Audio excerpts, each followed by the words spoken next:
আরে মালু সরস না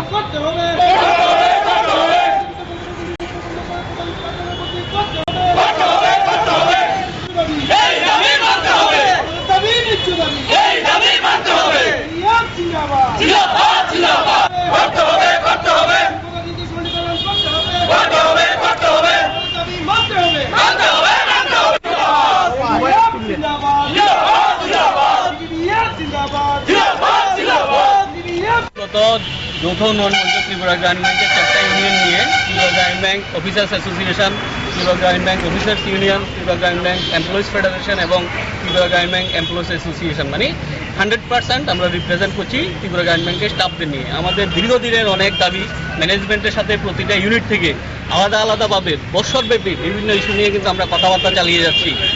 প্রতিটা ইউনিট আলাদাভাবে নিজের রূপরেখা নিয়ে আন্দোলন করছে, আলোচনা করছে, বাট কোনোভাবে কোনো কিছু সুরাহা কিন্তু মিলছে না।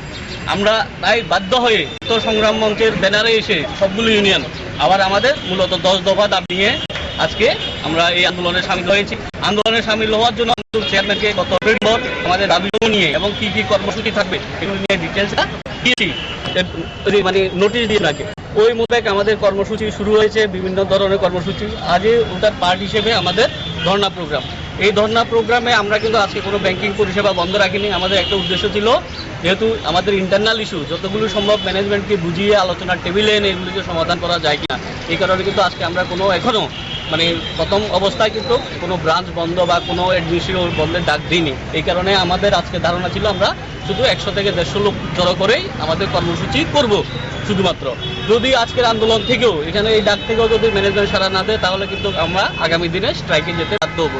তখন কিন্তু কাস্টমারদেরও একটু হয়রানি হবে, আপনাদের তখন সহযোগিতা লাগবে যাতে কাস্টমাররা আমাদের পাশে দাঁড়ায়। আমাদের দাবিগুলোর মধ্যে মুখ্য একটা দাবি ছিল আমাদের ট্রান্সফার পলিসিটা নিয়ে। ট্রান্সফার পলিসি কী হচ্ছে, এই ম্যানেজমেন্ট আসার পরে নিজের মতন করে বদলি নীতি করছে। আমরা বলছি না, সুষ্ঠু বদলি নীতি করতে হবে। নাবার্ডের একটা গাইডলাইন আছে যে সবগুলো ইউনিয়নের সাথে আলোচনা করে যাতে পলিসিটা বানানো হয়, ট্রান্সফার পলিসিটা। তারপরে আছে গ্রামীণ ব্যাংকের, আপনারা দেখেছেন কিছুদিন আগে একটা ব্রাঞ্চ উদ্বোধন হয়েছে, ভালো, খুব ভালো, নতুন নগর শাখা মডেল হয়েছে। বাট আমাদের দাবি শুধু একটা দিয়ে তো হবে না, সবগুলি ব্রাঞ্চের ইনফ্রাস্ট্রাকচার ডেভেলপ করতে হবে। ডেভেলপ করতে গিয়ে ধীরে ধীরে হয়তো ঠিক আছে ডিস্ট্রিক্ট হেডকোয়ার্টার বা যেগুলো সাব ডিভিশন সেগুলিকে একটু ভালোভাবে করতে হবে। অনেক ব্রাঞ্চ আছে আমাদের গ্রামে যেখানে এখনও মেয়েদের জন্য স্যানিটেশনের প্রপার অ্যারেঞ্জমেন্ট নেই, ওগুলির দিকেও একটু খেয়াল রাখতে হবে। শুধু আমি শহরের 1-2টো ব্রাঞ্চকে একদম ভালোভাবে করলাম এগুলি দিয়ে হবে না। আমার 150টা ব্রাঞ্চ, আমার উপার্জন কিন্তু 150টা ব্রাঞ্চ দিয়ে কিন্তু আমার ইনকাম আসছে। আর যেহেতু আমি গ্রামীণ ব্যাংক, আমার শুধু রুরালে কিন্তু আমার বিস্তারটা বেশি, ওইখান থেকে কিন্তু আমার মেন বিজনেসটা আসে।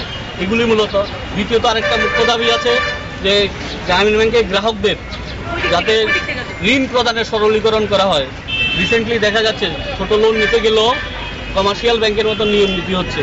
কমার্শিয়াল ব্যাংকের মতো যদি নিয়ম নীতিগুলি একদম হঠাৎ করে লাগু হয়ে যায়, তাহলে কিন্তু কেউ গ্রামীণ ব্যাংকে আসবে। আমরা জানি যতই আমরা চেষ্টা করি যে 1 নম্বরে পজিশন যাওয়ার, বাট এসবিআই বা পিএনবির সাথে কম্পেয়ার করতে গেলে, তুলনা করতে গেলে আমাদেরকে আরও মজবুত হতে হবে। এখনও আমরা ওই জায়গায় যেতে পারিনি। চেষ্টা করছি, আমাদের হিউম্যান রিসোর্স খুব ভালো, একদিন আমরা 1 নম্বরেই যাব।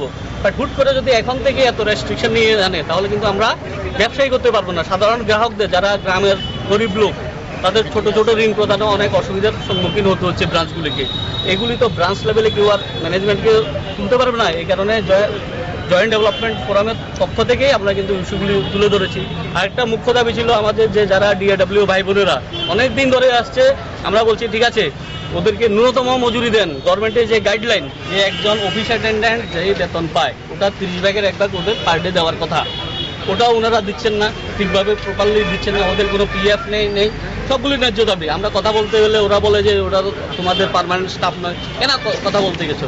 আরে ভাই, পার্মানেন্ট স্টাফ নয় ঠিক আছে, আমার এখানে অফিস অ্যাটেন্ডেন্ট আছে 10 জন বা 12 জন, আর আমার ব্রাঞ্চ কয়টা 150টা, ইউএসবি আছে 12 থেকে 13টা, অ্যাডমিনিস্ট্রেটিভ অফিস আছে। তাহলে কাকে দিয়ে ফাইলগুলোর কাজ করাচ্ছি? কেউ না কেউ এখানে নিযুক্ত আছে। ওরা তাহলে ওর জন্য কেউ কি কথা বলবে না? এটা কি স্বৈরাচারী নেই? যে আমাদের তো একটা হিউম্যানিটি গ্রাউন্ডেও তো আমরা কথা বলতে পারি ওদের নিয়ে। আমাদের একটাই দাবি, ওদের জন্য ন্যূনতম মজুরি প্রদান করতে হবে, যেটা গভর্নমেন্টের গাইডলাইন, আমাদের নিজস্ব কোনো কিছু নেই। সেন্ট্রাল গভর্নমেন্টের যে গাইডলাইন, যে ওইটা মেনেই ওদেরকে ন্যূনতম মজুরি প্রদান করতে হবে।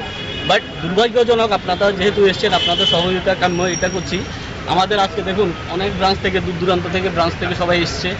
আমরা এখানে শেডের ব্যবস্থা করেছিলাম, যেহেতু এই পোর্শনটা ব্যাংকের যতটুকু জানি এটা এগ্রিমেন্টে নেই। আমরা ঠিক আছে এখানে আমরা আজকে প্রোগ্রামটা পিসফুলি করব। বারবার চেয়ারম্যান স্যারকেও কিন্তু আমরা বলেছি আজকে ধর্নাটা আমাদের পিসফুল ধর্না হবে, কোনো এখানে অপ্রীতিকর কোনো ঘটনা না হয় ওটা আমরা খেয়াল রাখবো। আর তাহলে তো আমরা ব্রাঞ্চে বন্ধ করি, আজকে হেড অফিসের ট্রেনিংও আছে, ওরাও ঠিকভাবে চলছে। আমরা বলেছি আমাদের 150 থেকে 200 ম্যাক্সিমাম লোক হবে, পিসফুলি ধর্না হবে। বাট উনি কিন্তু একটা শেডের ব্যবস্থা করেছিলেন, ওটাও কিন্তু হুট করে লেবারদেরকে ধমকিয়ে সরিয়ে দিয়েছেন। তো এটা দুর্ভাগ্যজনক। যদি ওনার কোনো অবজেকশন থাকতো তাহলে জেডিএফ নেতৃত্বের সঙ্গে কিন্তু উনি ফোনেও কথা বলতে পারতেন যে ওনার কি ইস্যু। তো এটাই আমাদের বক্তব্য আপনাদের সামনে থাকবে। ওনার কাছে আবার আপিল রাখছি আপনাদের মাধ্যমে যে ওনারা যাতে আলোচনার টেবিলে আসুন পজিটিভ দৃষ্টিভঙ্গি নিয়ে। আলোচনার টেবিলে শুধু আসলে হবে না, ইস্যুগুলিকে সলভ করার পজিটিভ মানসিকতা থাকতে হবে। হয়তো 10 দফা দাবিতে একসাথে সবগুলো করা যাবে না, ফেজ ব্যানারে অনেক কিছু করা যায়। আলোচনা বসলে কোনো না কোনো সলিউশন আমরা আশা রাখছি যে বেরোবেই। তো আপনাদের মাধ্যমে আমার এটাই আপিল থাকবে। তো সবাইকে যদি আমার কিছু ছুটে যায় আমার সাথে আছেন। আমার যদি তারপরেও এই ধরনের মানে টোকেন ডেমনস্ট্রেশনের পরেও যদি চেয়ারম্যানের কোনো সদুত্তর না পাওয়া যায় তাহলে পরবর্তী না পায় তাহলে আমাদের যে বলেছি 17 তারিখের যে নোটিশটা দেওয়া আছে 17 ডিসেম্বরে, এখানে কিন্তু আমরা জানুয়ারিতে একটা স্ট্রাইকের কর্মসূচি রেখেছি 27শে জানুয়ারি। ওটাতেও যদি ওনাদের কোনো টনক না নড়ে দেন আমরা ফেব্রুয়ারিতে 2 দিনের ধর্মঘট ডেকেছি। তারপরেও যদি না পড়ে 15ই মার্চ থেকে আমাদের লাগাতার ধর্মঘট চলবে। ধর্মঘট কিন্তু আমাদের জন্য আপনারা জানেনও হয়তো, ধর্মঘট কিন্তু আমাদের বেতন দিয়ে হয়, সবেতনে আমরা ধর্মঘট করি, ওই দিন কিন্তু আমরা বেতন পাই না। তাহলে দেখেন আমরা আমাদের বেতন স্যাক্রিফাইস করে আমাদের দাবির জন্য আন্দোলন করছি। ওনারা কিন্তু স্পন্সার ব্যাংক থেকে এসছেন, পাঞ্জাব ন্যাশনাল ব্যাংক থেকে এসছেন, ওরা কিন্তু সব সুযোগ সুবিধা পাচ্ছে। আর আমাদের কিছু দিতে গেলেই ওনাদের কিন্তু তখন অনেক কিছু ওনারা দেখিয়ে দেন, আমাদের নিয়ম কানুন সব কিছু নিয়মের গেরা করলে আমাদেরকে ফেলে দেন। আপনাদের সহযোগিতা এই কারণে আমরা বারবার আশা করছি আপনাদের সাহায্যে যাতে আমাদের ভয়েসটা ম্যানেজমেন্টের কানে সঠিকভাবে পৌঁছায়। ওনারা ঊর্ধ্বতন কর্তৃপক্ষ আছেন, নাবার্ড আছেন, রিজার্ভ ব্যাংক আছেন, আমাদের এখানে পিএনবি সার্কেল অফিস আছেন, বা আমাদের স্টেট গভর্নমেন্টেরও শেয়ার আছে। তো সব স্টেক হোল্ডারদের কাছে যেন আমাদের আওয়াজটা ঠিকভাবে পৌঁছায়, ওটা নিয়ে যাতে কোনো মিসকনসেপশন বা ভুল বুঝাবুঝি না হয়, গভর্নমেন্টের কাছে যাতে কোনো ভুল বার্তা না যায় যে ওরা অন্য কোনো মোটিভ নিয়ে করছে, এ ধরনের কোনো যাতে রং প্রোপাগান্ডা না যায়, এটা আপনারা খেয়াল রাখবেন। এটাই আমার তরফ থেকে জয়েন্ট ডেভেলপমেন্ট পক্ষ থেকে এটা আমার আপনাদের কাছে আবেদন করি। আমার নাম সঞ্জয় দাস, জেনারেল সেক্রেটারি ত্রিপুরা গ্রামীণ ব্যাংক অফিসার্স ইউনিয়ন। আমার পাশে আছেন অতনুধর, জেনারেল সেক্রেটারি ত্রিপুরা গ্রামীণ ব্যাংক অফিসার্স অ্যাসোসিয়েশন। আমার সঙ্গে আছেন সুদীপম, জেনারেল সেক্রেটারি ত্রিপুরা গ্রামীণ ব্যাংক এমপ্লয়িজ ফেডারেশন। আর সঙ্গে আছেন সুদর্শন মজুমদার, জেনারেল সেক্রেটারি ত্রিপুরা গ্রামীণ ব্যাংক এমপ্লয়িজ অ্যাসোসিয়েশন। অ্যাকচুয়ালি আমরা যেটা স্টার্ট করেছি এই আন্দোলনটা, ফার্স্টে আমরা 17 ডিসেম্বর প্রবলেমগুলো লিস্ট করে ম্যানেজমেন্টকে জমা দিয়েছি যে এই প্রবলেমগুলো আছে, আমরা ডিসকাস করে জিনিসগুলো করতে চাই। কারণ আমরা ব্যাংকে সবাই ভালোবাসি, ত্রিপুরার আমরা সবচেয়ে ভালো ব্যাংক নিজেকে মনে করি। আর আমরা শহর থেকে শুরু করে গ্রামে সব জায়গায় সার্ভিস প্রোভাইড করি কাস্টমারদের। এখন আমরা জিনিসগুলো ম্যানেজমেন্টকে বলা হয়েছিল যে আমরা বসে জিনিসগুলো সলভ করি, ডিসকাস করলে সলিউশন বেরোবে। কিন্তু দুঃখবশত ওরা কোনো রিপ্লাই দেয়নি আমাদেরকে প্রপারলি।